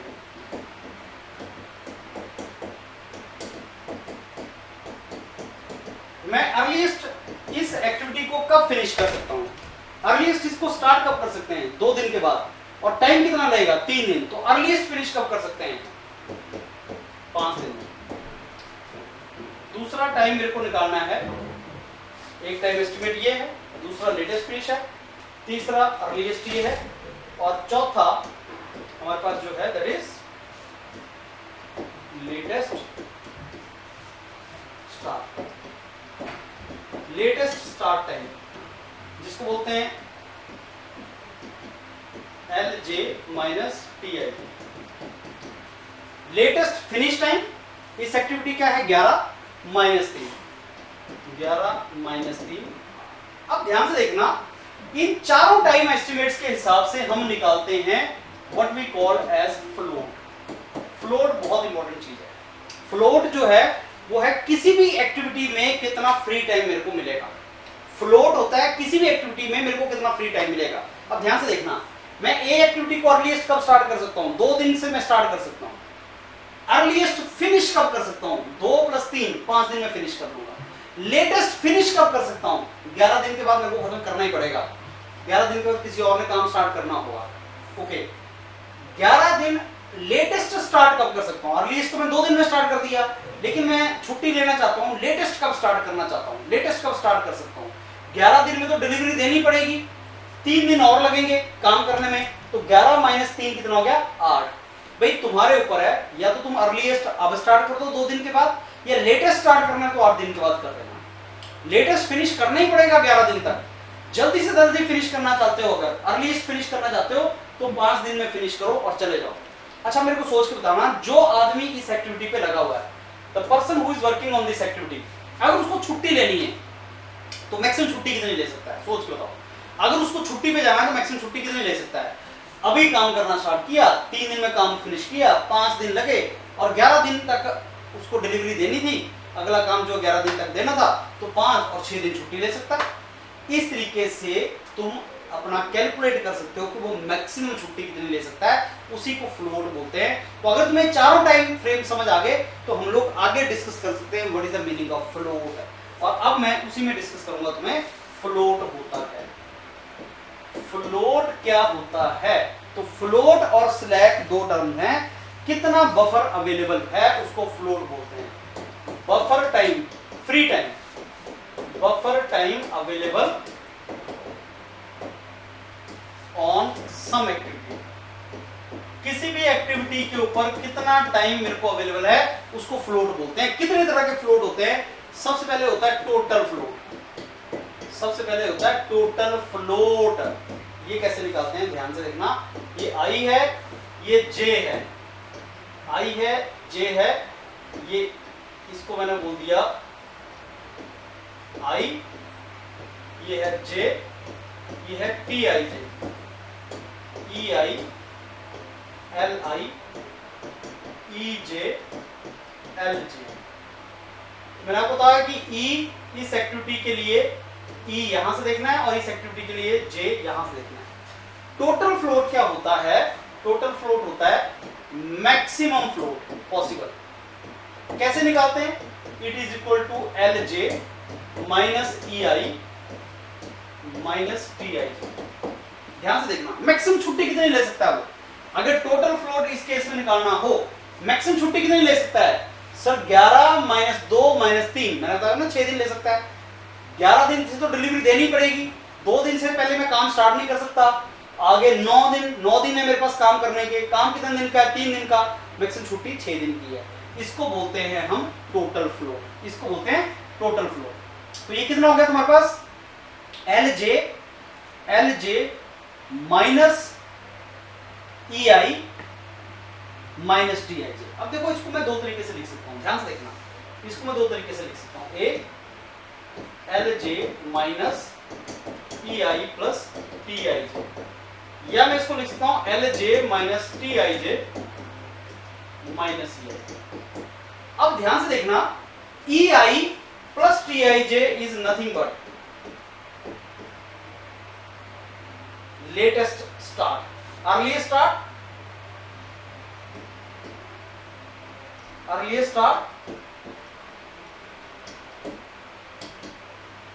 Latest start का डेफिनेशन देखो क्या है। Latest start is L J minus T I J, L J minus T I J is latest start, E I plus T I J is earliest finish. तो ये earliest finish होगा, earliest finish.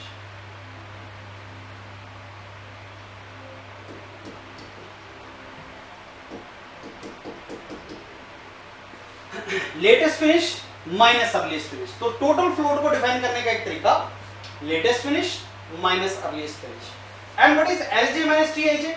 Latest finish minus TIJ is latest start. तो this is latest start minus earliest start. अब ये जो आपका definition है total float का, कई बार एग्जाम में पूछा जाता है। तो टोटल फ्लोट क्या होता है? कितनी मैं मैक्सिमम छुट्टी ले सकता हूं किसी एक्टिविटी में। कैसे डिफाइन करते हैं? Sir L J minus E I minus T I J, उसको डिफाइन करने का और तरीका क्या है? It is the difference of latest finish minus earliest finish time और latest start minus earliest start time. या तो फिनिश टाइम का डिफरेंस या स्टार्ट टाइम का difference. Difference of finish times, difference of finish time, 2 type के finish time है मेरे पास, लेटेस्ट फिनिश, अर्लीस्ट फिनिश, और डिफरेंस ऑफ स्टार्ट टाइम। या तो फिनिश टाइम का डिफरेंस या स्टार्ट टाइम का difference. Latest finish minus earliest finish, latest start minus earliest start, इन दोनों के डिफरेंस को टोटल फ्लोट बोलते हैं। This is called total float. और एक मैक्सिमम छुट्टी पॉसिबल है किसी भी एक्टिविटी के ऊपर, maximum buffer available on any activity. अब टोटल फ्लोट से ही मिलता जुलता एक और है जिसको बोलते हैं फ्री फ्लोट। जिसको क्या बोलते हैं? Free float. ओके, अब फ्री फ्लोट क्या होता है? फ्री फ्लोट को डिफाइन करने का तरीका है it is equal to total float minus L J minus E J, इस दोनों का जो डिफरेंस है L J minus E J, that means जो एंड इवेंट है उसके ऊपर एल और ई का जो डिफरेंस है उसको फ्री फ्लोट बोलते हैं, उसको बोलते हैं free float. That means total float minus L J minus E J. अब इसका मीनिंग क्या है, देखो यहां पे आ जाओ, जो आपने निकाला 6 दिन उसमें से 4 माइनस कर दो 6। इस केस में टोटल फ्लोट कितना है, इस केस में टोटल फ्लोट है 11 minus 2 minus 3, 6 days. Free float कितना है 6 माइनस डिफरेंस ऑफ 11 एंड 7 4, 2 दिन। मतलब फ्री फ्लोट का मतलब होता है ऐसी कितने दिन छुट्टी ले सकता हूं मैं, सो दैट अगले आदमी को पता ना चले मैंने छुट्टी ली है, आगे वाली एक्टिविटी अफेक्ट ना हो। अब ध्यान से देखना, सपोज अगला आदमी बोलता है मेरे को 7 दिन के बाद काम स्टार्ट कर देना है, दिस ई बिलोंग्स टू, ये जो ई है this belongs to next person. अगला आदमी अर्लीस्ट 7 दिन के बाद स्टार्ट करना चाहता है, अगला आदमी जो है जिसने इसके बाद स्टार्ट करना है वो 7 दिन के बाद स्टार्ट करना चाहता है। अगर तुम लेट अस से छुट्टी ले लोगे 6 दिन, 6 दिन तुमने छुट्टी ले ली, 2 + 3 5 + 6 11, तो 11 दिन से पहले वो स्टार्ट ही नहीं कर पाएगा। अगर उसको 7 दिन के बाद अगर स्टार्ट करना है तो तुम कितनी छुट्टी ले सकते हो, आंसर इज 2 + 3 5 + 2, तुम 2 ही दिन छुट्टी ले सकते हो। अगर तुम 2 दिन छुट्टी लेते हो तो तुम फ्री हो, अगले आदमी को बताने की रिक्वायरमेंट नहीं है। अदरवाइज तुम्हें अगले आदमी को भी बताना पड़ेगा कि तुम छुट्टी पे जा रहे हो। सो तुम्हें नहीं बताने की रिक्वायरमेंट है कि तुम छुट्टी पे जाना चाहते हो। तो फ्री फ्लोट क्या होता है कि जो टोटल छुट्टी तुम ले सकते हो उसमें से अगले की माइनस कर दो, इस दोनों का डिफरेंस ले लो, उसको बोलते हैं फ्री फ्लोट। तो फ्री फ्लोट में तुम्हें नहीं फर्क पड़ता कि आपका एंड इवेंट, अगला आदमी जो एक्टिविटी है उस पर क्या फर्क पड़ता है। तो एंड इवेंट के ऊपर जो आपकी ये चीजें हैं उनको आप यूज करते हो एंड इवेंट के ऊपर, and that is how you calculate it, इसको फ्री फ्लोट बोलते हैं। अब तीसरी चीज आते हैं इंडिपेंडेंट फ्लोट।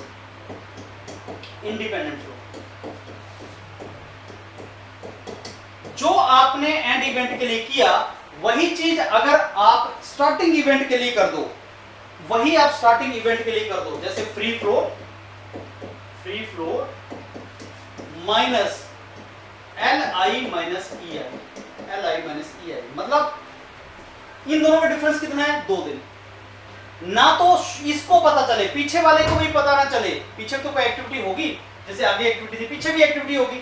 अगर वो लेटेस्ट 4 दिन के बाद फिनिश करना चाहता है, इसको भी ना पता चले, इसको भी ना पता चले, ना तो मेरे को इसको अफेक्ट करना है ना इसको अफेक्ट करना है। अब बता छुट्टी कितनी है, ठीक है सर मेरे पास टोटल छुट्टी थी 11 - 3 सॉरी 11 - 2 - 3, 6 दिन थी। 6 दिन में से 4 ये चले गए, अब इसको पता नहीं चलेगा। 2 दिन, 2 दिन में से 2 ये भी चले गए, 0। तो अगर तुम्हें पीछे वाले को भी नहीं बताना है, वो 4 दिन के बाद काम स्टार्ट करेगा, सर 4 दिन के बाद इसने काम स्टार्ट किया, इसने 4 दिन में फिनिश किया, सॉरी इसने काम फिनिश किया 4 दिन के बाद, वो ये जो एल जे है ये इसका है, ये इसका है। जैसे हमने बोला था 7 इसको बिलोंग करता है, 4 इसको बिलोंग करता है, 2 इसको बिलोंग करता है एंड 11 इसको बिलोंग करता है, राइट और नॉट। ये 11 इसको बिलोंग करता है, ये 2 इसको बिलोंग करता है, ये 7 आगे वाले को बिलोंग करता है, ये 4 इसको बिलोंग करता है। अब इसने 4 दिन के बाद काम खत्म करके दिया, 3 दिन तुमने लगा दिए, 7 दिन हो गया, 7 दिन में इसने काम स्टार्ट कर दिया, तुम्हारे पास कोई भी छुट्टी नहीं है। तो independent float is total float minus this, that is called independent float. एक लास्ट में टर्म होती है जिसको बोलते हैं इंटरफेयरिंग फ्लोट, जिसको बोलते हैं इंटरफेयरिंग फ्लोट। इंटरफेयरिंग फ्लोट ये कुछ भी नहीं है, बेसिकली सिंपल टर्म है। इंटरफेयरिंग फ्लोट को कैसे निकालते हैं, interfering float is nothing but total float minus free float. तो basically L J minus E जे को बोलते हैं इंडिपेंडेंट फ्लोट, या इसको आप बोल दो total float minus free float, total minus free float. इन दोनों के डिफरेंस को इंटरफेयरिंग फ्लोट बोलते हैं। आई एम श्योर आपको फ्लोट कैसे निकालना है ये आपको पता लग गया होगा, हम किस तरीके से फ्लोट निकालते हैं। अब एक और टर्म आती है जिसको बोलते हैं स्लैक, वो भी तुम्हें पता होना चाहिए। स्लैक जो होता है that is for buffer available on event, buffer available on event. Event के ऊपर जो बफर होता है उसको हम बोलते हैं स्लैक।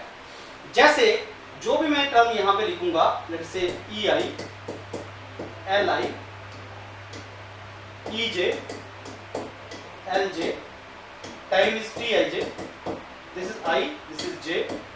तो स्लैक जो होता है, अगर मैं यहां पे स्लैक निकालता हूं तो इस इवेंट आई के लिए slack for this will be L I minus E I, और इसके लिए slack will be L J minus E J. ऐसे हम स्लैक निकालते हैं इवेंट्स के लिए। तो फ्लोट निकालते हैं एक्टिविटीज के लिए, स्लैक निकालते हैं इवेंट्स के लिए। और एक चीज याद रखना, क्रिटिकल पाथ जो होता है, critical path is the shortest duration in which I can complete the project and it's the longest path on the network diagram. critical path के ऊपर float, हर तरह का float 0 होता है और हर तरह का slack भी 0 होता है, हर तरह का slack भी 0 होता है। अगर मैं पिछला क्वेश्चन रेफर करूं तो इस क्वेश्चन में जो मैंने आपको डायग्राम दे रखा था पिछले क्वेश्चन में, इसमें what was the slack here? 4 minus 2, 2 is the slack, इसमें 4 is the slack. Slack is 2, slack is 4, so certainly it is not the activity, it is not the critical activity. अब मैं एक hypothetical case तुम्हें दे रहा हूँ, मेरे को सारे terms यहाँ पे बताना कितनी हैं। Let's say this is event number 1, this is event number 2. इसको 2 दिन लगते हैं complete होने में, और यहाँ पे E और L की वैल्यू है 2, 5, 2 and 5, और यहाँ पे वैल्यूज हैं 9 and let's say 14. बताओ स्लैक कितना है यहाँ पे? Sir slack is 5 minus 2 is 3. यहाँ पे स्लैक बताओ इस इवेंट पे कितना है? 14 minus 9 is 5. टोटल फ्लोट कितना है? टोटल फ्लोट के लिए कैसे निकालना है इन दोनों का difference? 14 minus 2 minus 2 10. Free float कितना है?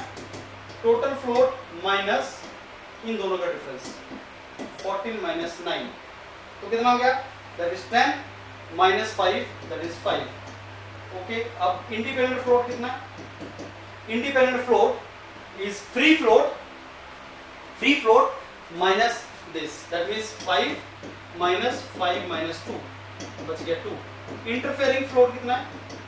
Interfering float is nothing but total float free float का difference, that is nothing but this is 5. This is how you are to calculate for subtracting. And I am very sure this entire thing is clear to you, how we calculate the float and how we calculate the slack.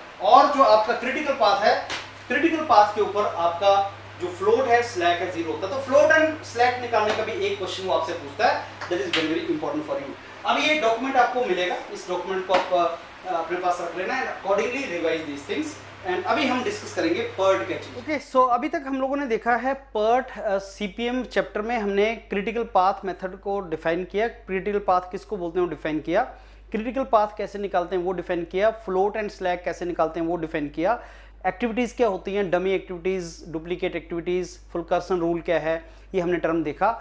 अब मैं आपके साथ discuss करूंगा what is PERT। इसकी full form मैं आपको पहले भी बता चुका हूं, इसकी फुल फॉर्म है program evaluation and review technique. Project evaluation भी बोल देते हैं, but program evaluation is right word.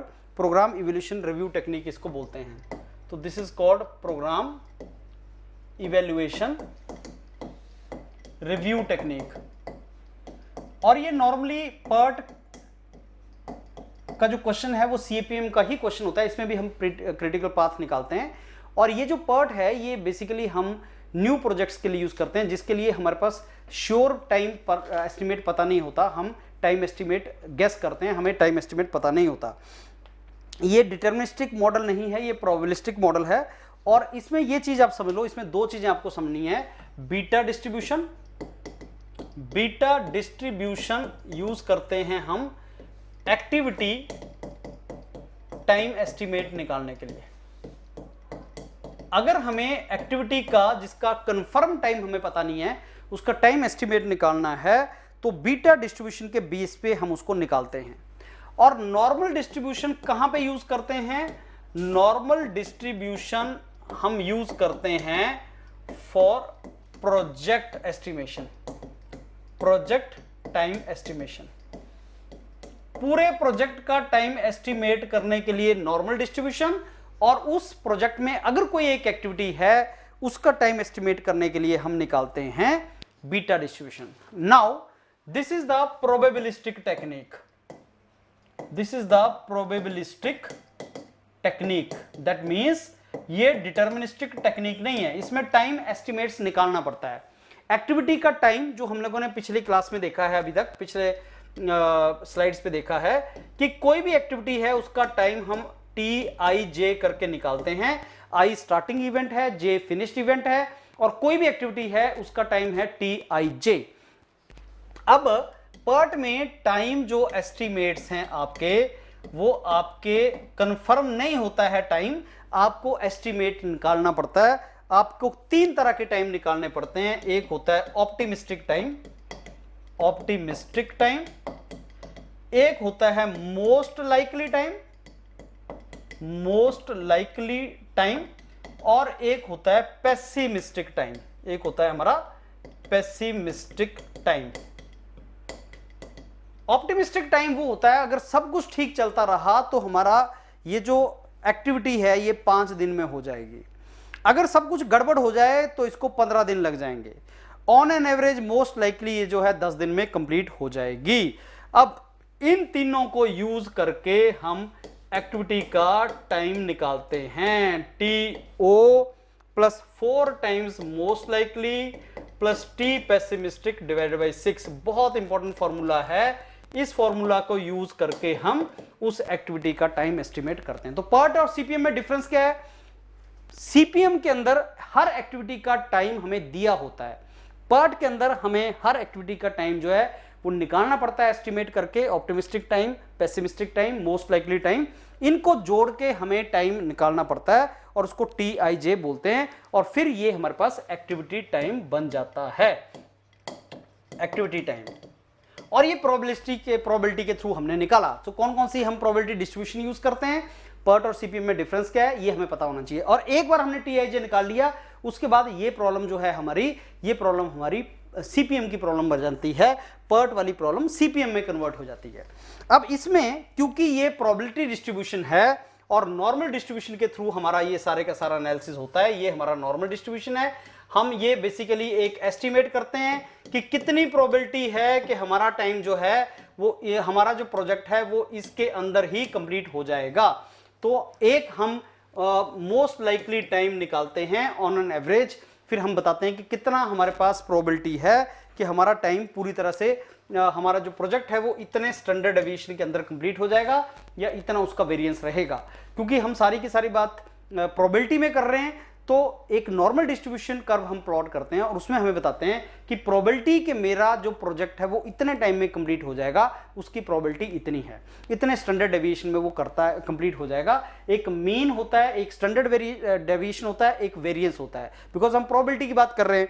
तो अगर हमें स्टैंडर्ड डेविएशन कैलकुलेट करना है, स्टैंडर्ड डेविएशन, अब ये टर्म्स हमारी क्यों यूज होती हैं स्टैंडर्ड डेविएशन वगैरह, बिकॉज हम प्रोबेबिलिटी की टर्म में बात कर रहे हैं, तो हमें ये टर्म्स को निकालना पड़ता है। स्टैंडर्ड डेविएशन कैसे निकालनी है? Pessimistic time minus optimistic time divided by 6, that is standard deviation. और वेरिएंस कैसे निकालते हैं? Variance is nothing but standard deviation square, that means pessimistic time minus optimistic time divided by 6।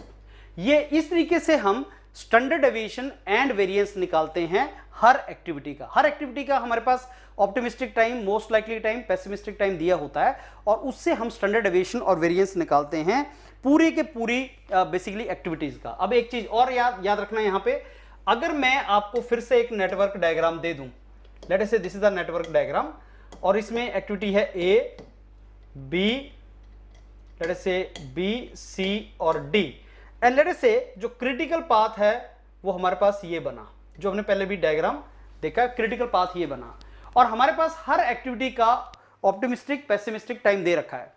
तो हमें हर एक्टिविटी के लिए हमें स्टैंडर्ड डेविएशन लेट से सिग्मा फॉर बी निकाल लिया, सिग्मा फॉर डी निकाल लिया, वेरिएंस फॉर बी निकाल लिया, वेरिएंस फॉर डी निकाल लिया, क्योंकि हमारे पास बी और डी एक्टिविटी का दिया होगा optimistic time, pessimistic time and most likely time. अब क्रिटिकल पाथ कौन सा है? लेट से बी डी सबसे लंबा पाथ है, वो क्रिटिकल पाथ है। तो standard deviation for critical path, critical path कैसे निकालते हैं आप? क्रिटिकल पाथ सबसे लंबे पाथ को बोलते हैं। तो क्रिटिकल पाथ पे हम जो निकालते हैं, अब हमने स्टैंडर्ड डेविएशन निकालना है, तो क्रिटिकल पाथ पे स्टैंडर्ड डेविएशन कैसे निकालते हैं? ये b प्लस डी हमारे पास क्रिटिकल पाथ हो गया। अब हमें वेरिएंस फॉर क्रिटिकल पाथ कैसे निकालते हैं? Variance for b plus variance for d। और स्टैंडर्ड डेविएशन कैसे निकालते हैं क्रिटिकल पाथ का? क्रिटिकल पाथ का वेरिएंस उसका अंडर रूट। ये बहुत इंपॉर्टेंट फॉर्मूला है। देखना कहीं आप क्रिटिकल पाथ का standard deviation sigma B plus sigma D कर देते हैं। Sigma B plus sigma D is not the standard deviation of critical path. पहले आप वेरिएंस निकालो।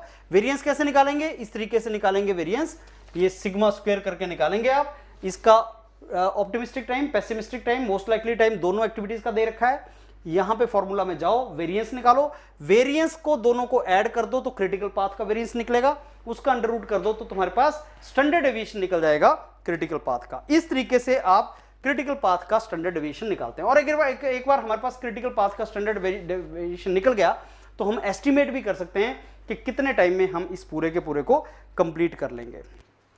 अब नॉर्मल डिस्ट्रीब्यूशन टेबल को एनालिसिस कैसे करते हैं? हमारे पास एक नॉर्मल डिस्ट्रीब्यूशन टेबल होता है। नॉर्मल डिस्ट्रीब्यूशन टेबल हमारे पास आता है, बना बनाया नॉर्मल डिस्ट्रीब्यूशन टेबल होता है। उसमें एक टर्म होती है जिसको Z टर्म बोलते हैं। Z is T minus T critical path over sigma. अब इसको ध्यान से समझना, ये Z क्या चीज है।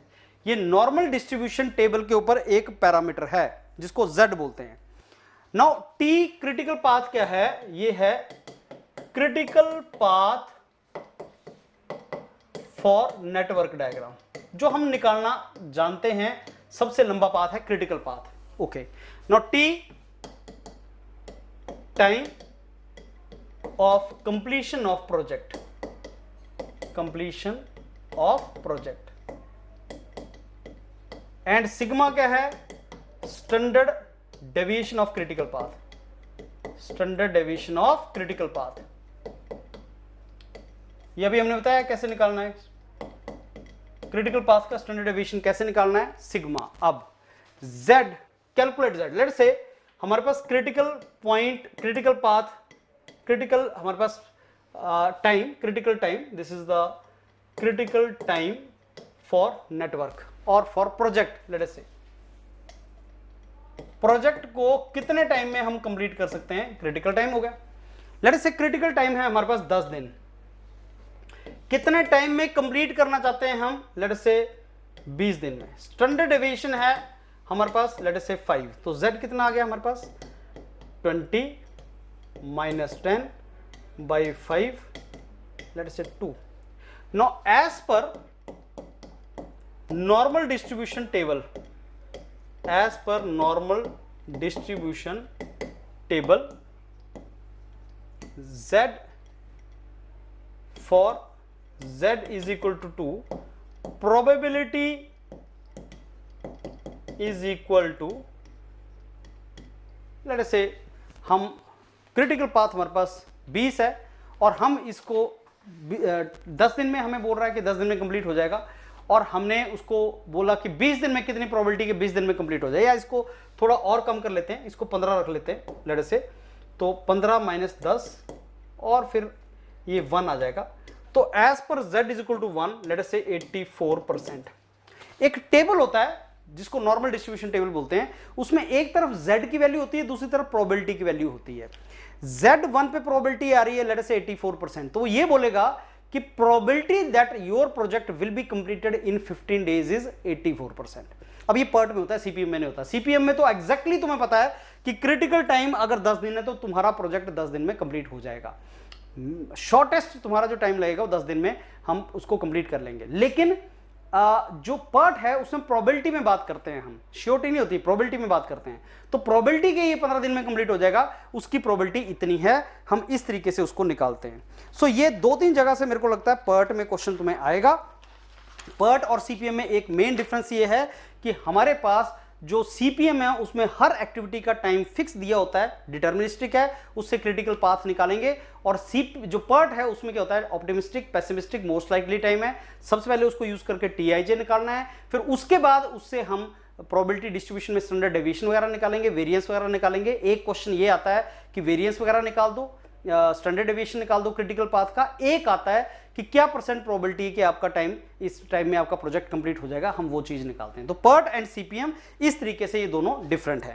Okay, now the last topic in PERT and CPM is compressing और crashing of the network diagram.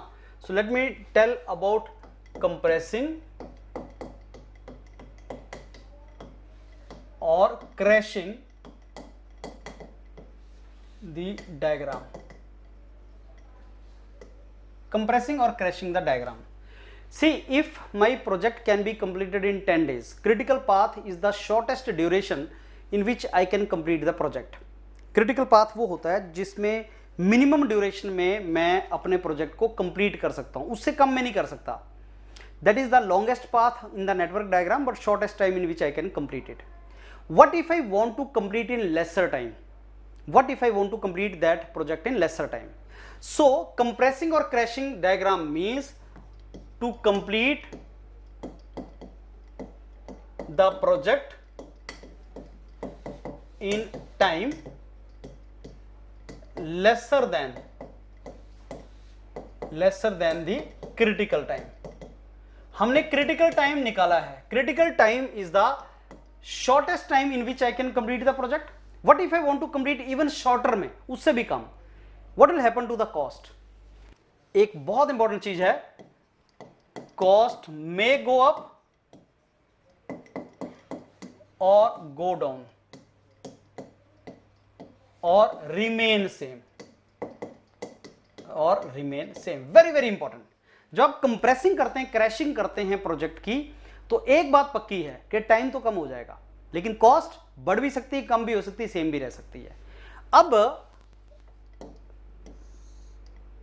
जो आपका ऑप्टिमम टाइम है, ऑप्टिमम प्रोजेक्ट कंप्लीशन टाइम, वो टाइम होता है जो मिनिमम कॉस्ट में हो.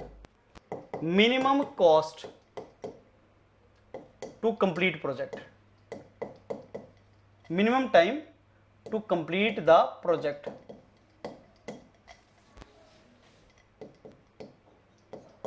तो minimum time taken to complete the project is called optimum time. So optimum project completion time is that time in which if I complete the project the cost incurred is minimum. Time नहीं, cost incurred is minimum. and जो crashing है that goes, आप crashing कर सकते हो till technically it is feasible to crash it. so technical feasibility इसमें check करनी पड़ती है. ऐसा नहीं कि आप technically बहुत reduce कर सकते हो. technical feasibility is important. Technical feasibility is important.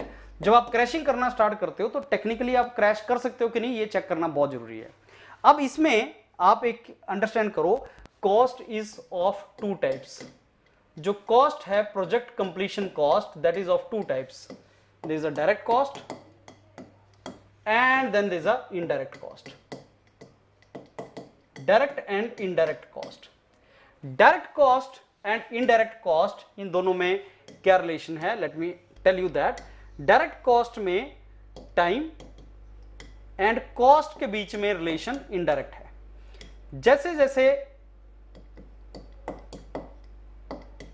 Time project completion का आपका कम होता जाएगा, because we are interested to reduce the time. अगर हम प्रोजेक्ट का टाइम रिड्यूस करना ट्राई करते हैं तो कॉस्ट बढ़ती चली जाएगी. एग्जांपल इसके क्या हैं? इसके बहुत से एग्जांपल हैं, जैसे machine required, some time man power also. अगर आपको प्रोजेक्ट को कंप्लीट करना है कम टाइम में तो आपको अच्छी मशीन यूज करनी पड़ेगी. You need to use good machine if you want to complete the project in less time. जैसे जेरोक्स करने में कितनी देर लगेगी? सर 1 घंटा. नहीं, मेरे को आधे घंटे में करना है. सर आधे घंटे में पैसे आपके ज्यादा लगेंगे. क्यों?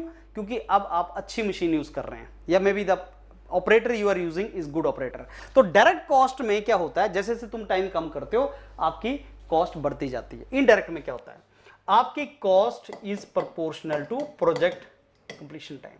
लेकिन ये भी दो टाइप का होता है, एक फिक्स कॉस्ट, एक फिक्स्ड कॉस्ट और एक वेरिएबल कॉस्ट. एक variable cost. Fixed cost example is rent. Variable cost light, water, etc. Let us say you want to complete a project in more duration. जैसे से आपका प्रोजेक्ट कंप्लीशन का time बढ़ता जाएगा, rent of the building, जहां पे आपने rent पे कोई बिल्डिंग ली है वो भी बढ़ता जाएगा. कितना तुम लाइट यूज कर रहे हो, कितना तुम वाटर यूज कर रहे हो, वो भी बढ़ता जाएगा. लेकिन क्या है, कुछ चीजें आपकी फिक्स रहती हैं. जैसे रेंट आपका नो डाउट बढ़ेगा, लेकिन रेंट आपका बहुत डायरेक्टली प्रोपोर्शनल नहीं है मटेरियल के साथ, वो आपका एक यूनिफॉर्म है, वो एक फिक्स आपका इन्वेस्टमेंट है और उस इन्वेस्टमेंट को आपको देना पड़ेगा। एंड कुछ चीजें हैं जैसे वाटर, ज्यादा लोग हैं तो ज्यादा वाटर कंज्यूम करेंगे, तो आपका जो इनडायरेक्ट कॉस्ट है, इनडायरेक्ट कॉस्ट ये फिक्स कॉस्ट है, ये वेरिएबल कॉस्ट है, और अगर मैं दोनों को जोड़ दूं तो ये इनडायरेक्ट कॉस्ट बन जाती है। इनडायरेक्ट कॉस्ट और टाइम, जैसे जैसे प्रोजेक्ट कंप्लीशन टाइम तुम्हारा बढ़ेगा या मैं बोलूंगा कम होगा, वैसे वैसे आपका ये सिग्नल यहां पे बनता है। तो आप देख रहे हो इनडायरेक्ट कॉस्ट कम होती जाती है, डायरेक्ट कॉस्ट बढ़ती जाती है। और अगर मैं इन दोनों को अब ऐड कर दूं, इन दोनों को अगर मैं ऐड कर दूं तो आपके पास इस तरीके का डायग्राम बनता है कि जैसे जैसे प्रोजेक्ट कंप्लीशन टाइम हम कम करते जाते हैं, बिकॉज क्रैशिंग में हमें प्रोजेक्ट कंप्लीशन टाइम को कम करना होता है, वैसे वैसे डायरेक्ट कॉस्ट आपकी बढ़ती जाती है, इनडायरेक्ट कॉस्ट आपकी कम होती जाती है। This is indirect cost and this is the direct cost. So this is the cost axis and कहीं ना कहीं बीच में आके ऐसा होता है कि आपके पास मिनिमम कॉस्ट हिट होती है, और जहां पे मिनिमम कॉस्ट हिट होती है उस टाइम को हम ऑप्टिमम टाइम बोलते हैं, ऑप्टिमम टाइम बोलते हैं। तो तुम देख रहे हो यहां पे हमारे पास अगर हमें टाइम क्रैशिंग कम करना है तो इस डायग्राम में ध्यान से देखो, अगर तुम प्रोजेक्ट को कम टाइम में कंप्लीट करना चाहते हो तो ऐसा भी हो सकता है कि कॉस्ट कम हो जाए, ऐसा भी हो सकता है कॉस्ट बढ़ जाए, एंड ऐसा भी हो सकता है कॉस्ट आपकी यूनिफॉर्म रहे, कॉस्ट आपकी सेम रहे, वो चीज भी आपकी पॉसिबिलिटी है। अब इनडायरेक्ट कॉस्ट तो हमारी कम होती ही होती है, लेकिन मेन झगड़ा होता है हमारा डायरेक्ट कॉस्ट के ऊपर। डायरेक्ट कॉस्ट में अब तुम एक चीज देखो, ये है direct cost, this is the direct cost, this is the direct cost and this is the time. Normal time एक टर्म होती है हमारी नॉर्मल, और एक होता है crashed time, this is called crash point, this is called normal point. अब अगर नॉर्मल मैं कंप्लीट करता हूं प्रोजेक्ट को तो मेरे को टी नॉर्मल लगता है, अगर मैं क्रैश टाइम तक ले जाऊं तो मेरे पास टी क्रैश लगता है। अगर मैं नॉर्मल प्रोजेक्ट कंप्लीट करता हूं तो मेरे पास जो कॉस्ट लगती है वो सी नॉर्मल लगती है। अगर मैं क्रैश पॉइंट तक चला जाऊं तो मेरे पास सी लगता है। और मैं क्या अज्यूम करता हूं, मैं ये अज्यूम करता हूं कि ये जो लाइन है मेरी, ये एक लीनियर लाइन है, ये लाइन एक लीनियर लाइन है। अब ध्यान से देखना इसको, मेरे पास एक कॉस्ट स्लोप होती है जो बहुत इंपॉर्टेंट टर्म है। कॉस्ट स्लोप किसको बोलते हैं, इसकी स्लोप। ये स्लोप मींस कितना क्रैश कॉस्ट है, कितना नॉर्मल कॉस्ट है, कितना नॉर्मल टाइम है, कितना क्रैश टाइम है। कि अगर मैं प्रोजेक्ट को नॉर्मली कंप्लीट करूं, और normal point means this is the critical time. आपने क्रिटिकल पाथ से जो टाइम निकाला आपके प्रोजेक्ट को कंप्लीट करने में, या आपका क्रिटिकल टाइम, या आपका क्रिटिकल टाइम या क्रिटिकल एक्टिविटी टाइम मान लो इसको, एक्टिविटी टाइम जो आप TIJ बोलते थे। नॉर्मली अगर मैं इस एक्टिविटी को करता हूं तो मेरे को TIJ टाइम लगेगा, लेकिन अगर मैं इसको क्रैश करता हूं, कम टाइम में करता हूं, तो मेरे पास इतना टाइम लगेगा क्रैश टाइम। अगर मैं नॉर्मली करता हूं तो मेरे पास कॉस्ट इतनी है, अगर मैं नॉर्मली नहीं करता, क्रैश करता है, तो कॉस्ट इतनी है। अब बहुत सी ऐसी एक्टिविटीज हैं जिनको हम लोग क्रैश कर सकते हैं। ओवरऑल करने के लिए हमें उस एक्टिविटी को क्रैश करना चाहिए जिस एक्टिविटी के लिए कॉस्ट स्लोप मिनिमम है। So crash the activity, this is very very important, crash that activity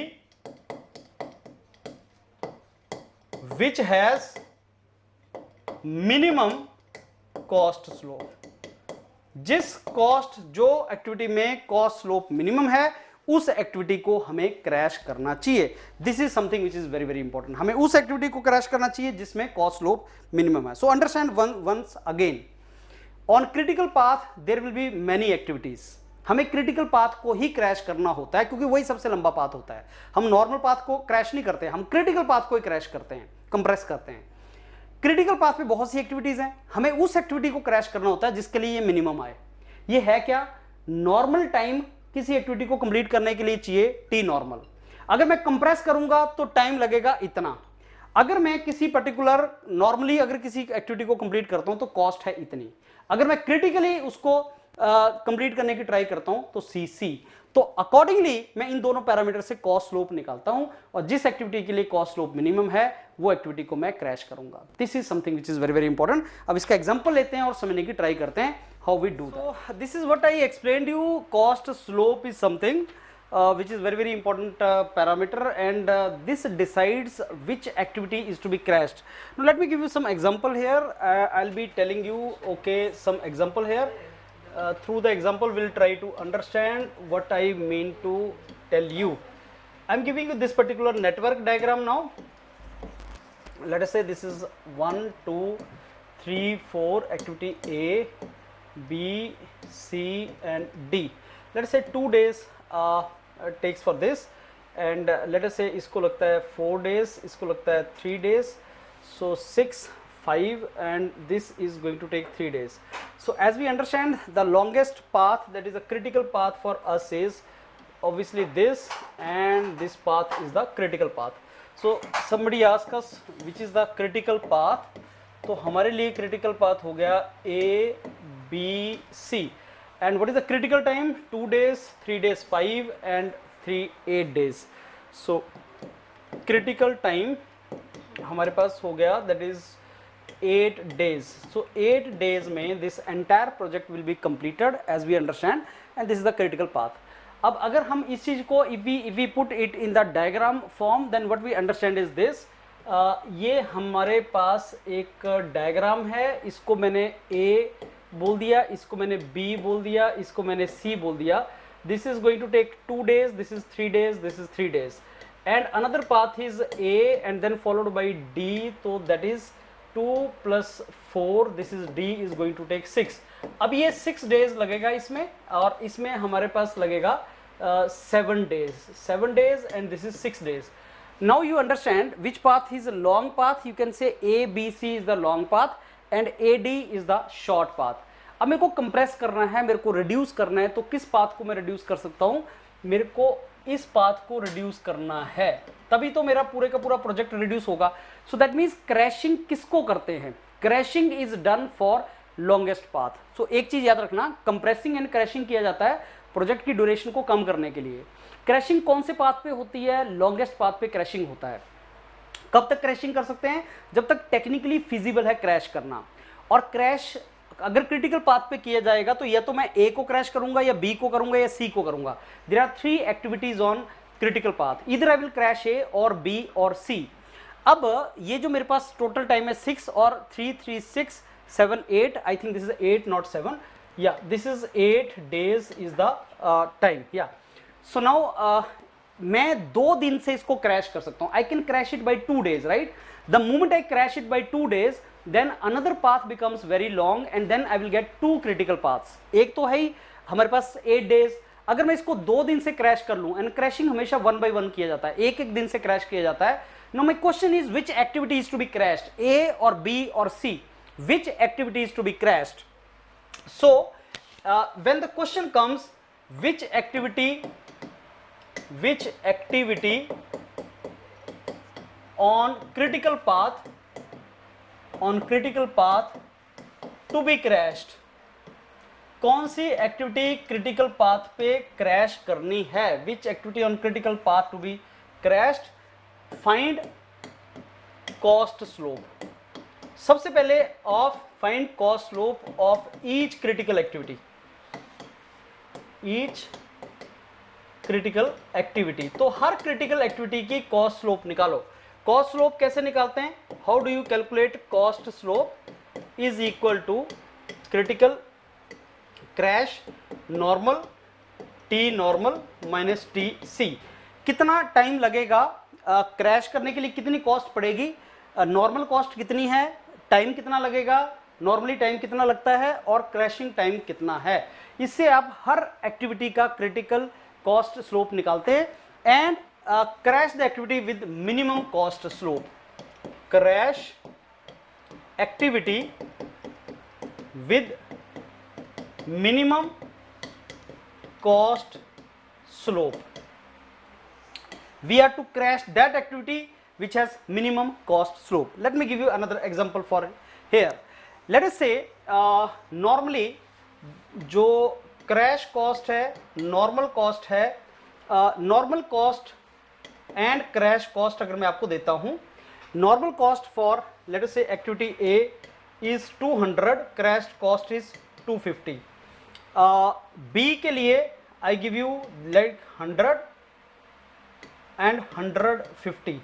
सी के लिए आई गिव यू 300 एंड 400. कि अगर मैं नॉर्मली इसको करता हूं कंप्लीट तो इसमें 200 रुपये लगता है, इसमें 250 लगता है अगर मैं क्रैशिंग करता हूं by 1 day. This is per day, this is per day crashing. And if it is per day crashing तो कॉस्ट स्लोप आप कैसे निकालते हैं? Slope is nothing but C minus C N over T N minus T C, right.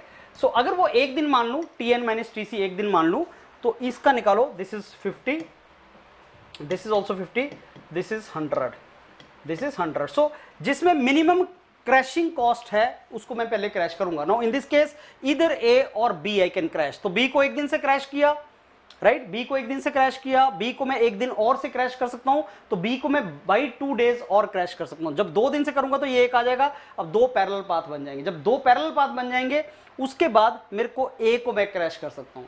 लेकिन ए के साथ साथ अब मैं मेरे को या तो मैं ए को क्रैश कर लूं या मैं बी, सी और डी इन दोनों में से भी एक एक दिन से क्रैश करूं. डी को एक दिन से क्रैश करूं या इनको भी एक दिन से क्रैश करूं, तो अकॉर्डिंगली मेरे को पैरेलल क्रैशिंग करनी पड़ेगी. अगर मैं डी का भी तुम्हें कॉस्ट दे दूं, क्रैशिंग कॉस्ट कुछ बन जाए, तो डी का भी क्रैशिंग कॉस्ट का एनालिसिस हम कर सकते हैं. जब मैं इसको 2 दिन से क्रैश कर लूंगा तो ए डी और ए बी सी दोनों क्रिटिकल पाथ बन जाएंगे. फिर अगर क्रैशिंग करनी है तो या तो मैं इसको क्रैश करूं या मैं पैरेलल डी और इन दोनों में से किसी एक को क्रैश करता जाऊं जब तक टेक्निकल फिजिबिलिटी नहीं बनती. Accordingly I need to crash it. So I hope you understood how crashing is to be done. बाकी न्यूमेरिकल आपको सॉल्व करने हैं, न्यूमेरिकल के थ्रू आपको पता लगेगा आप किस तरीके से क्रैशिंग की प्रॉब्लम्स को सॉल्व कर सकते हैं. लेकिन क्रैशिंग में यही है, that is reducing of the time, and second is it may increase may decrease the cost, and crashing is done for those activity for which crashing cost is minimum. This is how it is to be done. I hope आपको PERT CPM समझ आया होगा. इसका precious revise करो और questions वगैरह करना start करो, and I am very sure इसमें से आपके काफ़ी क्वेश्चन यहाँ पे बन सकते हैं.